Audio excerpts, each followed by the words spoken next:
এই অন্তর্বর্তীকালীন সরকারের কাছে আহ্বান জানাই, আপনারা অবিলম্বে নির্বাচনের সুস্পষ্ট রুটম্যাপ আপনারা জাতির সামনে প্রকাশ করুন।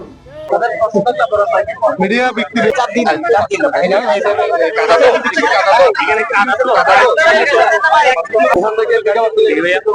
আমরা ভেবেছিলাম 5ই আগস্ট আমাদের এই লড়াই সংগ্রাম শেষ হয়ে গিয়েছে, কিন্তু দুর্ভাগ্যজনক বিষয় আমরা দেখছি একটা পক্ষ সংস্কারের বিপক্ষে অবস্থান নিয়েছে, একটা পক্ষ আবার দেশটাকে বিভাজনের ষড়যন্ত্রে লিপ্ত হয়েছে।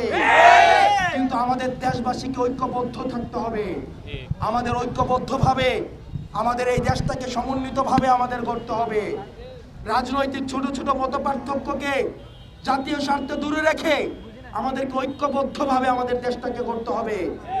এবং এই অন্তর্বর্তীকালীন সরকারের কাছে আহ্বান জানাই, আপনারা অবিলম্বে আমাদের এই যে বিচার কার্যক্রম, সংস্কার কার্যক্রম এবং নির্বাচনের সুস্পষ্ট রুটম্যাপ আপনারা জাতির সামনে প্রকাশ করুন। আমরা কোনো বৈদেশিক শত্রুর প্রেসক্রিপশনে, আমাদের কোনো বৈদেশিক প্রভাবের প্রেসক্রিপশনে আর বাংলাদেশ পরিচালিত হবে না। আমরা স্পষ্ট করে বলতে চাই, আমাদের এই বাংলাদেশ বৈশক্তির সাথে, বিদেশের সাথে ন্যায্যতার ভিত্তিতে এবং আমাদের সমতার ভিত্তিতে আমাদের সম্পর্ক পরিচালিত হবে। কোনো নতজানু সম্পর্ক আর বাংলাদেশ থেকে বিদেশের সাথে পরিচালিত হবে না।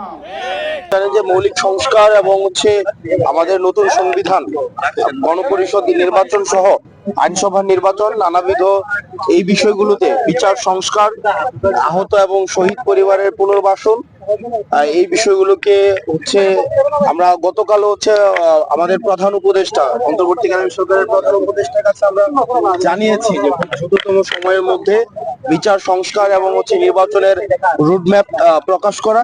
এই সার্বিক বিষয়গুলোতে আসলে জনগণের যে মতামত রয়েছে বা জনগণের যে প্রত্যাশা রয়েছে, জন আকাঙ্ক্ষা, সেগুলো জানার জন্যই আমরা এটা শুরু করেছি। আমরা চট্টগ্রাম দক্ষিণের মধ্য দিয়ে শুরু করেছি।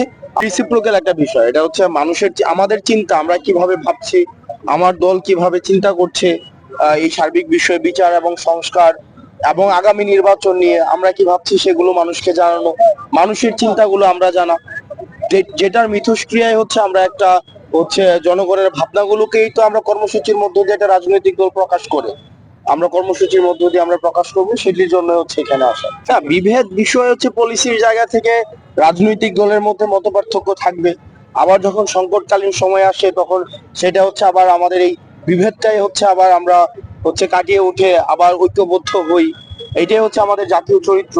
তো সেই জায়গা থেকে, পলিসি জায়গা থেকে বিভেদ, মতপার্থক্য, এই বিষয়গুলো যেমন চলমান রয়েছে, আবার জাতীয় সংকটকে উত্তরণের জন্য আবার সামগ্রিক প্রচেষ্টা অব্যাহত রয়েছে।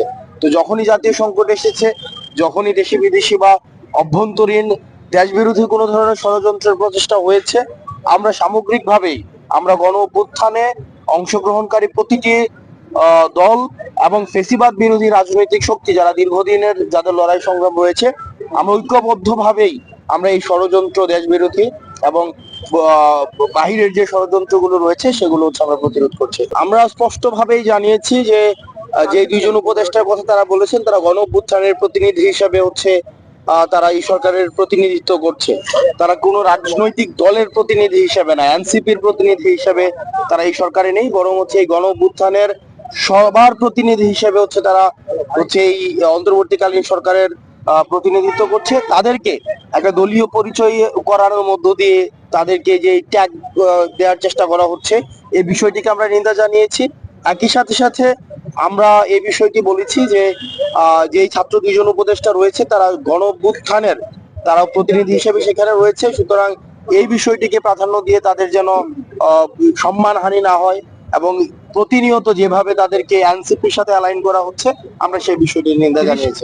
আমরা গতকাল এই বিষয়গুলো নিয়ে পূর্ণাঙ্গ প্রেস ব্রিফিং আমার দলের আহ্বায়ক জনাব নাহিদ ইসলাম করেছেন এই বিষয়ে। আর আজকে যেহেতু আমাদের মৌলিক সংস্কার এবং নতুন সংবিধান, আইনসভা এবং গণপরিষদ নির্বাচন একই সাথে হওয়া, বিচার সংস্কারের এই যে দাবিতে জনমত গঠন প্রক্রিয়ার অংশগ্রহণ করানোর জন্য আমরা মানুষের কাছে যাচ্ছি, এটাই আজকে আমাদের মূল প্রোগ্রাম। সেজন্য আপনাদের সবার সহযোগিতা চাই, গণমাধ্যম কর্মীরা আপনারা যারা এসছেন, আপনাদের যে সেই জুন থেকে আপনাদের নিরলস পেশাদারিত্বের পরিচয় আপনারা দেখাচ্ছেন, সেটার প্রতি আমরা এনসিপির পক্ষ থেকে আপনাদের প্রতি কৃতজ্ঞতা প্রকাশ করছি।